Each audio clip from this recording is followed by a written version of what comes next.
Did you notice major changes in your physical appearance within months of moving into a narcissistic relationship? Did your friends, family, and even strangers make comments like, "Oh, you don't look the same"? If you don't mind me asking, is everything all right in your life? It seems you have put on a little bit of weight. You look quite dull. What's going on? If your answer is yes to any of these questions, then hear me out. You need to know this: the narcissist caused these major changes in your appearance. How? By exposing you to chronic stress for prolonged durations, which created an overwhelming demand on your body to keep surviving.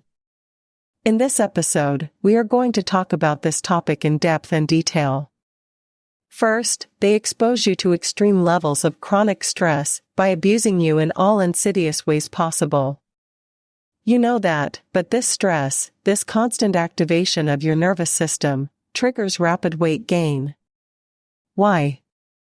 Because it's a form of existential crisis. Imagine running a marathon all the time. Your body would have to adapt, it would have to change to keep giving you energy. It's psychological warfare, as you know. So, to fight it, you need physical energy. And how does your body cope? How does your body try to provide that? By storing as much energy as possible in the form of fat in your abdomen. That's why we call it cortisol belly, or the puffiness, the roundedness in your face. It becomes bigger than your usual size. Why? Because that's the store of energy. Quite shockingly, you may be starving yourself and still gain a lot of weight without understanding what's going on.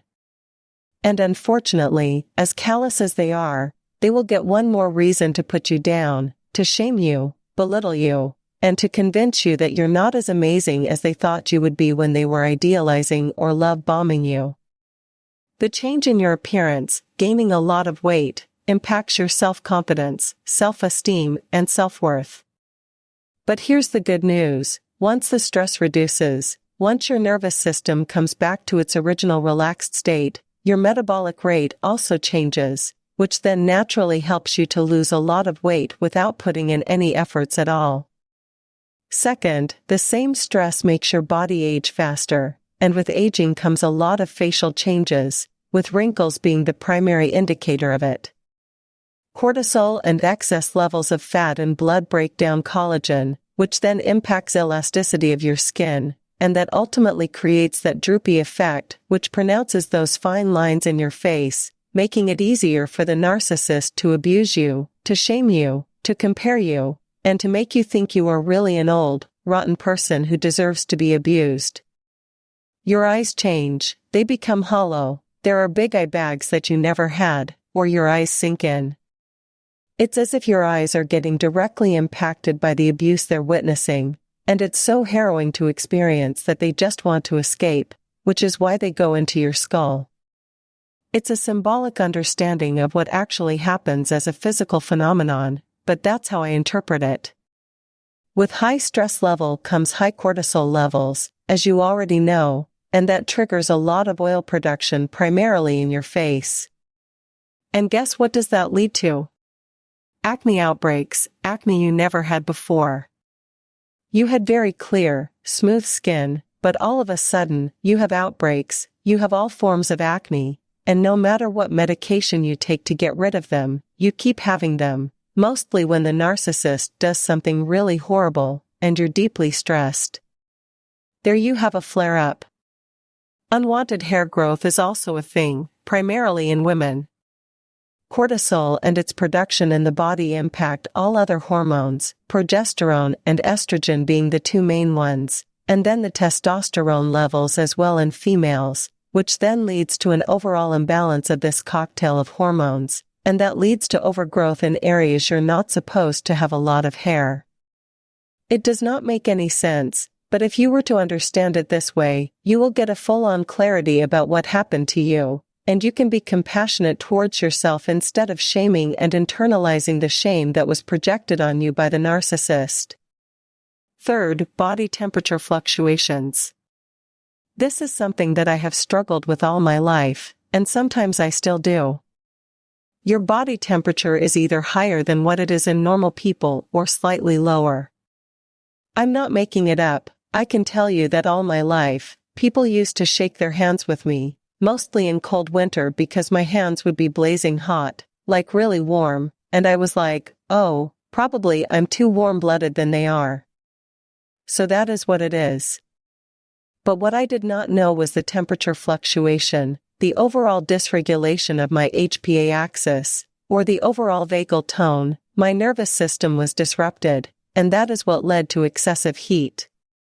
A lot of survivors experience the opposite. They feel generally cold in their body, no matter how hot it is outside. They have episodes of cold flashes, sometimes mixed with hot flashes. I have had those as well.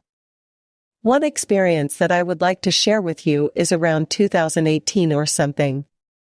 It was during the hot summers of Punjab, which is known for its scorching hot summer. It was 45 degrees Celsius outside. I don't know what that is in Fahrenheit, and I am wearing so many clothes, covering my body with a couple of blankets, and on top of that, using a hot water bottle. People around me were worried about me because they couldn't understand how I could tolerate that much and still feel cold.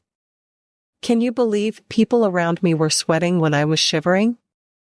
It's unbelievable, but I know you will understand it as a survivor of narcissistic abuse.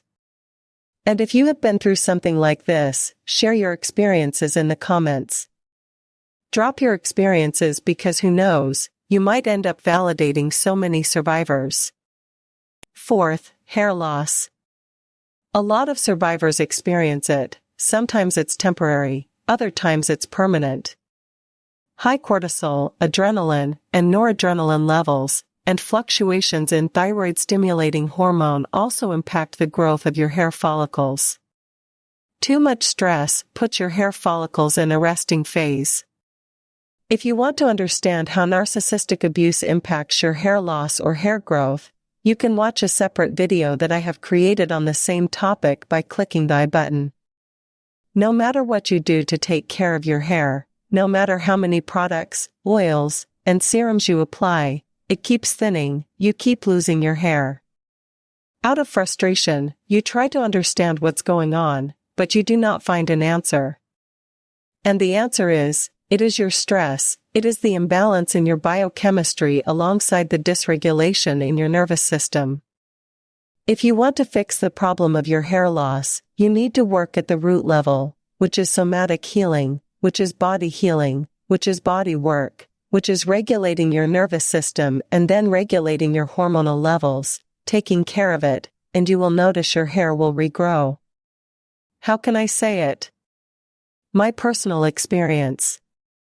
That's exactly what happened to me after losing a lot of hair. Fifth, chronic skin conditions. Your skin has a microbiome, like your gut has. When cortisol and other hormones alike are released in excess, this microbiome gets disturbed, which then leads to a big imbalance in the moisture content. When that happens, naturally you have hives, which is also related to histamine, its production, its digestion, and assimilation. A different topic, but in general, dry skin conditions, and what comes to mind when we talk about dry skin? Eczema, big patches of it all over the body. When I had my first flare-up, I'm being honest with you, I thought it was a fungal infection. I did not know what it is, and why am I having it all over my body, small patches.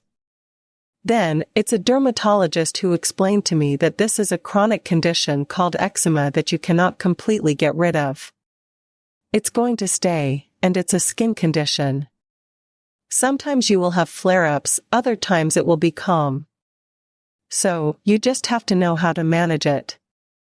That brought in a lot of grief because, at that point, I thought that I'm done, I have healed a lot, but then all of a sudden, now this, what else is there to lose? But the happy thing is, the good thing is, after working on my nervous system a lot, balancing things at a root level, which I have been emphasizing again and again throughout this episode, my eczema calmed down. I only had one flare-up, and after that, no more of it. It's calm, and my hope is it will remain calm forever. In conclusion, narcissistic abuse is not just psychological abuse, it is physical abuse as well, which has been documented and proven by evidence. A lot of research has been done on this, and that's why there's a famous book on the subject called Your Body Keeps the Score, something along those lines.